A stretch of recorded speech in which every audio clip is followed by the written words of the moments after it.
రాష్ట్ర విభజన అంశాలపై ఇవాళ మధ్యాహ్నం ఏపీ తెలంగాణ సీఎస్ల నేతృత్వంలో అధికారుల కమిటీ భేటీ కానుంది.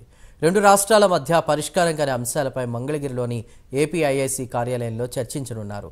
2024 జూలై 5న సీఎంల సమావేశంలో చర్చకు వచ్చిన అంశాలపై రెండు రాష్ట్రాల అధికారులు మాట్లాడనున్నారు. తెలంగాణ, ఏపీ మధ్య 15 ఈఏపీ ప్రాజెక్టుల రుణ పంపకాలపై ప్రధానంగా చర్చించే అవకాశాలున్నాయి. మరోవైపు ఏపీ పునర్వ్యవస్థీకరణ చట్టం 9-10 షెడ్యూల్లోని సంస్థల బ్యాంకు ఖాతాల్లో మిగిలిపోయినటువంటి 8,000 కోట్ల రూపాయల నిధులపై అధికారుల కమిటీ చర్చించనుంది. విభజన అంశాలపై తొలిసారి ఏపీలో సమావేశం జరుగుతుండటంతో అందరిలోనూ ఆసక్తి నెలకొంది. ఈ భేటీలో రెండు రాష్ట్రాల మధ్య అపరిష్కృతంగా ఉన్నటువంటి అంశాలపై చర్చ జరగనుంది.